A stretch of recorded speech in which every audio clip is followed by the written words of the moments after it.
नमस्कार दोस्तों, आज की वीडियो में आप लोगों का स्वागत है। आज की वीडियो बेसिकली हमारी क्लास 11th के लिए होगी, क्योंकि जब 11th से हम लोग मेनली अकाउंट्स पढ़ना शुरू करते हैं तो उसमें कुछ बेसिक टर्म्स यूज होते हैं जिनके बारे में हमको मालूम होना जरूरी है। तो आज की क्लास में हम लोग उन्हीं बेसिक अकाउंटिंग टर्म्स के बारे में डिस्कस करेंगे और उन टर्म्स के बारे में हम बहुत डीपली डिस्कस नहीं करेंगे, उसमें बहुत डीप में नहीं जाएंगे उसके मीनिंग में। साधारण बोलचाल की भाषा में जैसे उसको समझा जा सकता है उस तरह से हम लोग उसके बारे में डिस्कस करेंगे। और ये बेसिक टर्म के हो सकता है ये पहला पार्ट हो सकता है दूसरा पार्ट भी मैं बनाऊं, तीसरा पार्ट भी बनाऊं। जब तक कुछ जो जरूरी बेसिक टर्म्स हैं वो सारे डिस्कस नहीं हो जाते हैं तो उतने वीडियोस मुझे बनाने पड़ेंगे उसके लिए, ठीक है। तो आई होप कि आप लोग उन बेसिक टर्म्स को ठीक से समझते चलेंगे ताकि आगे जब हम लोग अकाउंटिंग पढ़ें तो हमको जब वो बेसिक टर्म्स आए हमारे सामने तो हमें कोई परेशानी उनसे डील करने में ना हो। तो ज्यादा देर ना करते हुए चलिए आज की क्लास हम लोग शुरू करते हैं। पहला बेसिक टर्म आज का है बिजनेस। अगर जनरली पूछा जाए लोगों से कि आप बिजनेस से क्या समझते हैं तो बहुत से लोग यही बताएंगे कि बिजनेस का मतलब है गुड्स को खरीदना बेचना। ज्यादातर लोग यही बताएंगे, बिजनेस का इन जनरल मीनिंग यही लोग लेते हैं, इसी सेंस में लेते हैं। लेकिन एक्चुअल में बिजनेस का मीनिंग आप किसी भी फाइनेंशियल एक्टिविटी में लगे हैं, आप किसी भी ऐसी एक्टिविटी में लगे हैं जिसमें आप पैसा अर्न कर रहे हैं, जिसमें आपका मोटिव टू अर्न प्रॉफिट और अर्न मनी है, that is called business. Even कोई नर्स अगर नर्सिंग होम में अपनी सर्विसेज प्रोवाइड करा रही है तो फॉर द सैलरी पर्पस कर रही है तो वो क्या हो गया, वो भी बिजनेस की कैटेगरी में आएगा।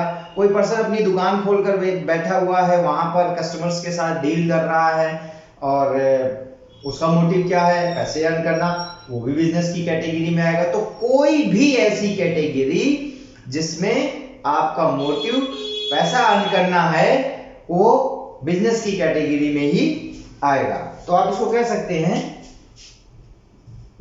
एक्टिविटी टू अर्न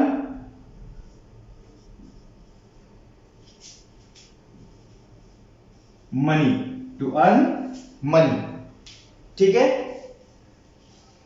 दूसरा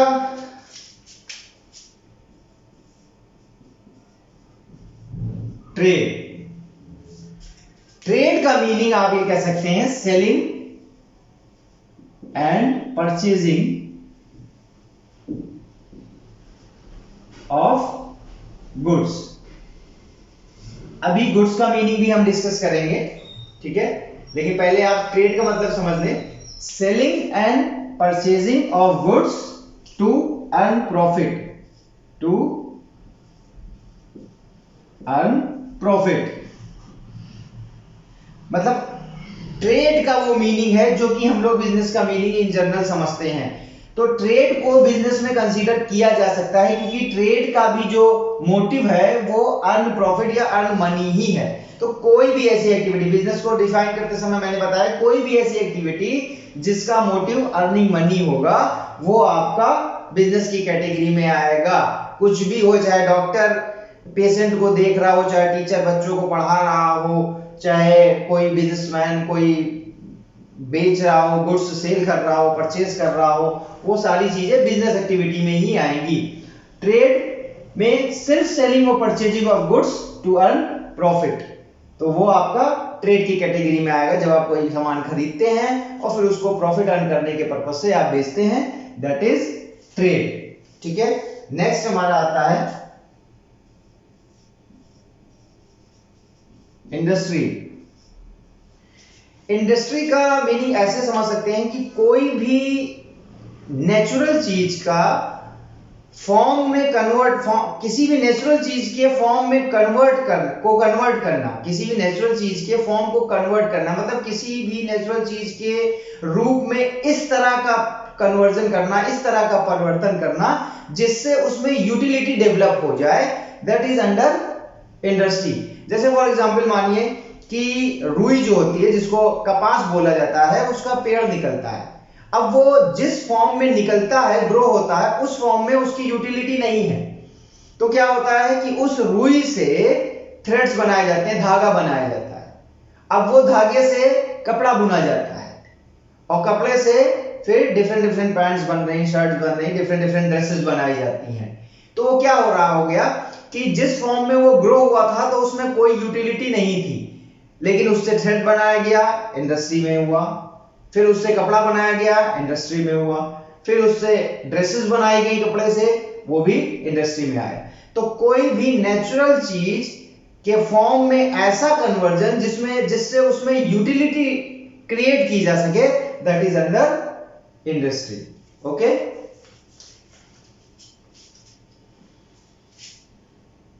इसको आप कह सकते हैं कन्वर्जन विद यूटिलिटी। ठीक है, थर्ड हो गया। फोर्थ आप ले सकते हैं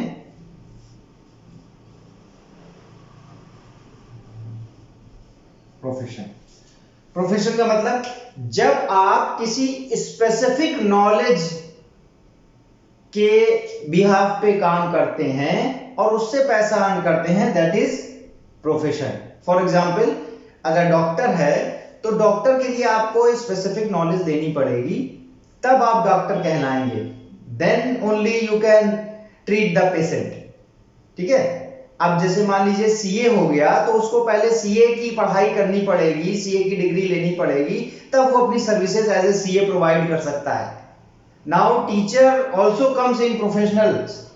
टीचर्स भी, उनको इनके लिए एक स्पेसिफाइड कोर्स होते हैं जो टीचर्स के लिए, जब वो कर लेंगे तब वो टीचर्स की सर्विसेज प्रोवाइड करेंगे। डॉक्टर हो गया, वकील हो गए, ये सब प्रोफेशनल्स कहलाते हैं। तो जब किसी स्पेसिफिक नॉलेज के बिहाफ पे, नॉलेज के साथ जब आप काम करते हैं, वर्क करते हैं और प्रॉफिट मोटिव होता है आपका और बिजनेस अर्न करते हैं, तो इट इज अंडर प्रोफेशन। ठीक है, तो आप इसमें कह सकते हैं specific knowledge, specific knowledge.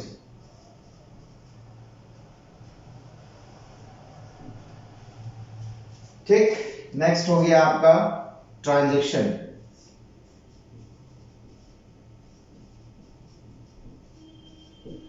Transaction के बारे में अगर बताएं तो ट्रांजैक्शन को आप हिंदी में कह सकते हैं लेन देन। ट्रांजैक्शन को हम बोल सकते हैं लेन देन। लेकिन चूंकि हम लोग अकाउंटिंग की बात कर रहे हैं, तो ट्रांजैक्शन का मतलब जब कोई किसी लेन देन के पीछे, किसी भी लेन देन के पीछे जब आपकी फाइनेंशियल मोटिव आ जाएगा, then only it comes under the transaction. ठीक है, तो एक्टिविटी बिटवीन टू और मोर फॉर फाइनेंशियल पर्पस, और आप ये you can say only financial activity,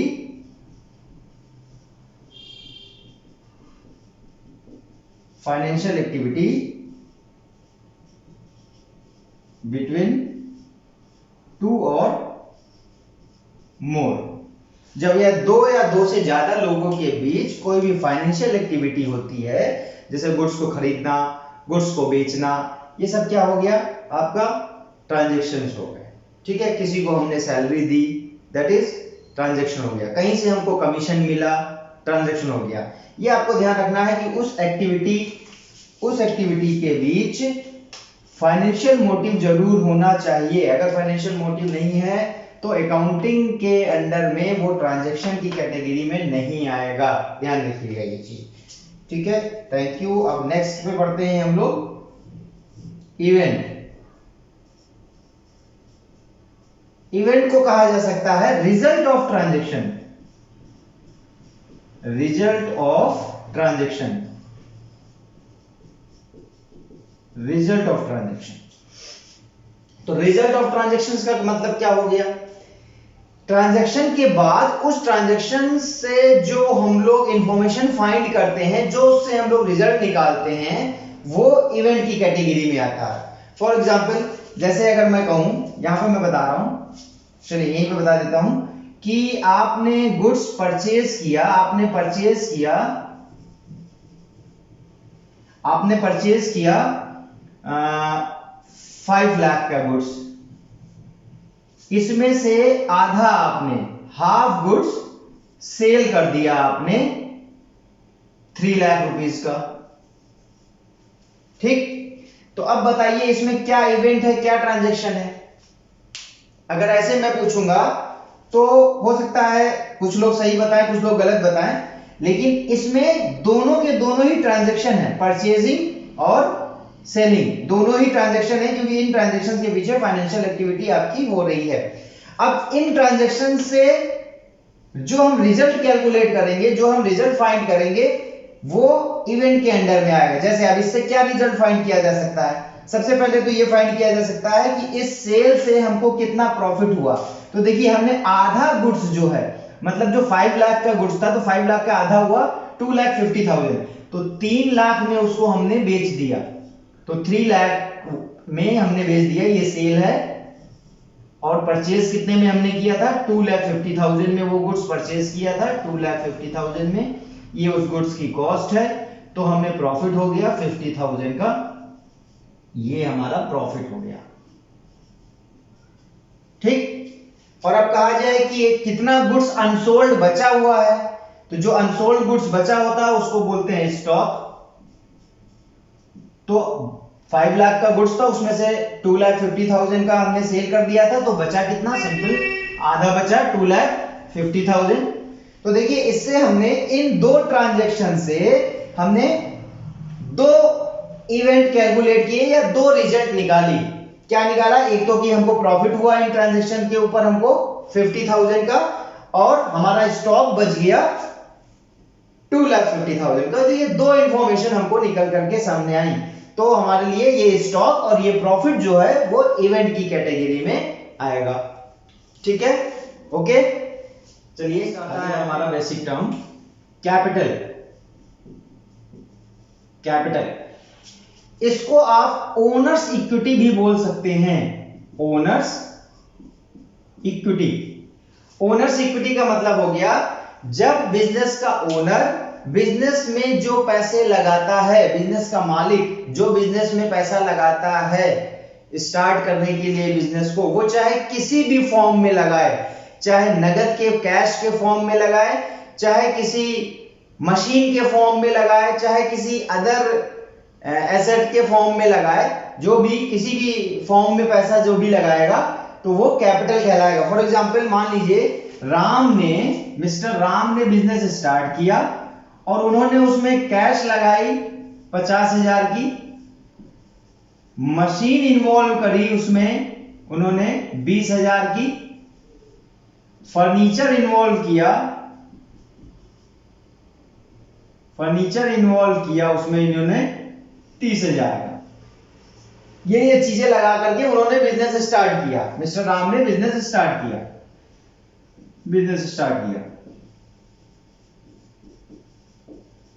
ठीक है, तो अगर मैं पूछूं कि राम की कैपिटल कितनी है, तो ये सिर्फ नहीं कि सिर्फ कैश का अमाउंट जो है सिर्फ वही कैपिटल में कहलाएगा आपका, ये टोटल अमाउंट जितना लगा करके उन्होंने बिजनेस स्टार्ट किया है, तो ये टोटल हो गया 1 lakh rupees, that is capital. ये आपके बिजनेस की कैपिटल, मिस्टर राम के बिजनेस की कैपिटल कहलाएगी। ठीक, तो कैपिटल मतलब ओनर जितना भी अमाउंट बिजनेस में इन्वॉल्व कर रहा है at the time of the starting, बीच में भी कैपिटल लगाई जा सकती है, बीच में भी अगर उनको लगता है कि हमारे पास वैसे ही कमी है तो मिस्टर राम बीच में भी, मतलब जब उनका बिजनेस कंटिन्यू हो गया, रनिंग कंडीशन में है, तो उस ड्यूरेशन में भी कैपिटल इन्वॉल्व की जा सकती है। लेकिन बेसिकली अभी हमको ये समझना है कि व्हाट इज कैपिटल। जो बिजनेस का ओनर मतलब राम हमने यहाँ पे माना है, उसने बिजनेस स्टार्ट करते समय जितना अमाउंट बिजनेस में इन्वॉल्व किया था, चाहे वो किसी भी फॉर्म में हो, दैट इज कॉल्ड कैपिटल। ठीक है, नेक्स्ट आ जाते हैं हम लोग ड्राइंग्स। अब ड्राइंग्स क्या होगा, बिजनेस का ओनर बिजनेस से जितना भी अमाउंट अपने पर्सनल यूज के लिए, बिजनेस के यूज के लिए नहीं, अपने पर्सनल अपने घरेलू यूज के लिए बिजनेस से विड्रॉ कर रहा है, चाहे किसी भी फॉर्म में विड्रॉ कर रहा है, नगद के फॉर्म में, कैश के फॉर्म में कर रहा हो, या कुछ सामान ले रहा हो बिजनेस से अपने पर्सनल यूज के लिए, तो वो ड्राइंग कहलाएगा। फॉर एग्जांपल मान लीजिए आपकी कपड़े की दुकान है, you are the owner of that shop, आपका कपड़े का बिजनेस चल रहा है और आप एक उसमें से शर्ट निकाल रहा है अपने लिए पहनने के लिए या अपने घर में किसी को गिफ्ट करने के लिए, तो क्या हुआ कि आपने अपनी दुकान से जो वो विड्रॉ किया अमाउंट, वो किस फॉर्म में किया, जिस चीज को आप बेच रहे थे उस फॉर्म, उस कपड़े के फॉर्म में आपने विड्रॉ किया, तो वो क्या हो गया आपका, वो ड्राइंग की कैटेगरी में आएगा। ठीक है, तो आप कह सकते हैं इसको amount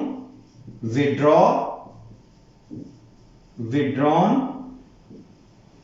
by owner for personal use,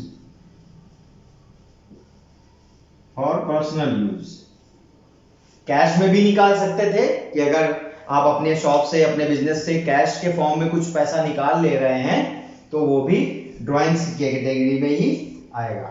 चलिए नेक्स्ट आते हैं हम लोग एसेट्स। एसेट्स में आप ये कह सकते हैं what we own. What we own, we का मतलब यहां पर हमारे लिए बिजनेस है। जब मैं कहूं वी, हम, क्योंकि हम अकाउंट्स पढ़ रहे हैं तो एक आप बेसिक फंडा अपने दिमाग में बिल्कुल आप क्लियर कर लीजिए कि जो अकाउंट्स बनाए जाते हैं वो बिजनेस के पॉइंट ऑफ व्यू से बनाए जाते हैं, बिजनेसमैन के पॉइंट ऑफ व्यू से नहीं बनाए जाते हैं। इसलिए आप अपने आप को अगर बिजनेस की तरह ट्रीट करके चलेंगे, अपने आप को बिजनेस की तरह मानेंगे, बिजनेस की तरह सोचेंगे, तो आपके लिए अकाउंटिंग बहुत आसान हो जाएगी। तो जब मैं कह रहा हूं हम, दैट इज बिजनेस, तो मैं बिजनेस की बात कर रहा हूं। तो जो भी चीज बिजनेस ओन करता है, जिनको यूज करके वो बिजनेस को रन करता है, दैट इज एसेट। अब इसमें क्या चीजें आ सकती हैं, जैसे अगर बिजनेस के पास कोई बिल्डिंग है, बिजनेस के पास कोई फर्नीचर है, बिजनेस के पास कोई मशीनरी है, ठीक है, और आप कह सकते हैं कि बिजनेस के पास कोई मोटर गाड़ी है। इन जनरल बिजनेस का मीनिंग ये हुआ। थोड़ा सा इसकी डिटेलिंग और आगे हम लोग जाकर के और सीखेंगे। एक चीज इसके बारे में और ये समझ लीजिए, कोई भी ऐसी वैल्यू जिसका बेनिफिट हम फ्यूचर में लेते रहेंगे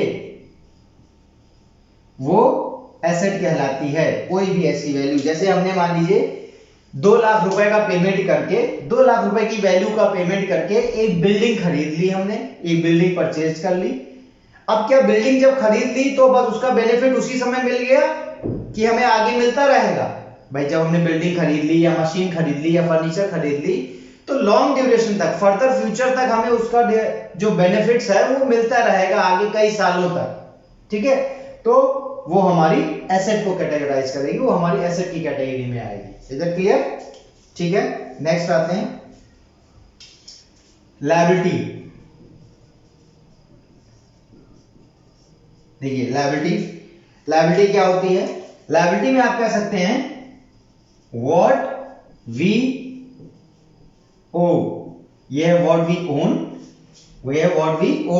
सिंपल भाषा में लायबिलिटी को आप इस तरह से समझ लीजिए कि अगर बिजनेस के पॉइंट ऑफ व्यू से हमें दूसरों को कोई पैसा चुकाना है, देना है, वो सारा का सारा अमाउंट हमारे लिए लायबिलिटी।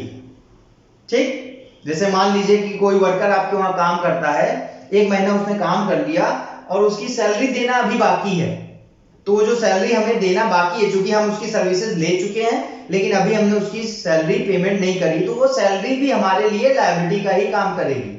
तो कोई भी ऐसा amount which you will have to pay to the outsider, that is our liability, the amount which you will have to pay to the others। ठीक है, कोई भी ऐसा अमाउंट जो आपको दूसरों को चुकाना है वो आपकी लायबिलिटी होगी। चलिए नेक्स्ट आ जाते हैं गुड्स। गुड्स का कह सकते हैं, हम गुड्स को कैसे समझ सकते हैं? जैसे अभी यहां पर गुड्स वर्ड यूज हुआ है, व्हाट वी का मतलब फिर मैंने बताया business deals in, what we deals in मतलब हम जिस चीज का बिजनेस करते हैं, जिस चीज का खरीदना बेचना करते हैं, that is under goods. For example मान लीजिए कि आप कपड़े का बिजनेस करते हैं तो आपके लिए वो जो दुकान में कपड़ा रखा हुआ है, आपके गोडाउन में जो कपड़ा रखा हुआ है, जो ड्रेसेस रखी हुई हैं, वो सारा का सारा गुड्स कहलाएगा। ठीक, आप मान लीजिए फर्नीचर के बिजनेसमैन है, फर्नीचर खरीदते बेचते हैं, तो आपने अपनी दुकान में जो फर्नीचर बेचने खरीदने के लिए रखा है, जो फर्नीचर बेचने के लिए रखा हुआ है, उसको गुड्स कहेंगे। लेकिन जो फर्नीचर आप अपने बिजनेस में यूज कर रहे हैं वो एसेट की कैटेगरी में आएगा। मान लीजिए एक सोफा रखा हुआ है आपकी दुकान में, या एक कुर्सी रखी हुई है जो कि सेल करने के लिए रखी गई है, तो वो गुड्स की कैटेगरी में आएगा, क्योंकि आप फर्नीचर के बिजनेसमैन है, फर्नीचर के व्यापारी हैं आप, तो वो फर्नीचर, वो जो कुर्सी है जो आपने बेचने के पर्पज से रखी है, वो गुड्स के अंडर में आएगी। लेकिन एक कुर्सी रखी हुई है जो कस्टमर के बैठने के लिए रखी हुई है, उस पे कस्टमर आते हैं, बैठते हैं, आप उनसे डील करते हो, तो वो एसेट की कैटेगरी में आएगी। तो यहां पर गुड्स को समझते समय ये ध्यान रखना जरूरी है कि बिजनेस जिस चीज में डील करता है वो चीज उसके लिए गुड्स कहलाती है। अब वो अगर आप केमिस्ट की दुकान पे जाइए तो उसके दुकान में जो दवाइयां रखी हुई हैं, मेडिसिन रखी हैं, वो उसके लिए गुड्स है। सिंपल सी चीज। ठीक, अब गुड्स में तीन चीजें आएंगी। गुड्स में आपका सेल, परचेज एंड स्टॉक। इसके बारे में हम लोग आगे और डिस्कस करेंगे। सेल मतलब बेचना, क्योंकि गुड्स ही बेचते हो। परचेज करना, गुड्स ही परचेज करते हो, परचेज करते हो उसके बाद सेल करते हो, तभी आपकी बिजनेस चल रही है। और स्टॉक का मतलब हो गया, स्टॉक का मतलब हो गया आपका अनसोल्ड गुड्स। मान लीजिए आपने 2 लाख का गुड्स परचेज किया और उसमें से 1,50,000 का गुड्स बेच दिया, 1.5 लाख का गुड्स आपने बेच दिया, तो आपके पास जो 50,000 का गुड्स बचा अनसोल्ड, बिना बिका हुआ गुड्स जो बचा, वो स्टॉक की कैटेगरी में आएगा। ठीक, स्टॉक के बारे में और बाद में डिस्कस करेंगे। फिलहाल आज के वीडियो के लिए मेरे बस यही बेसिक टर्म्स थे। बाकी बेसिक टर्म हम लोग नेक्स्ट वीडियो में डिस्कस करेंगे। आई होप आप लोगों को समझ में आ गया होगा। ठीक है, तब तक के लिए आप अपना ध्यान रखिए। Take care, all the best, thank you.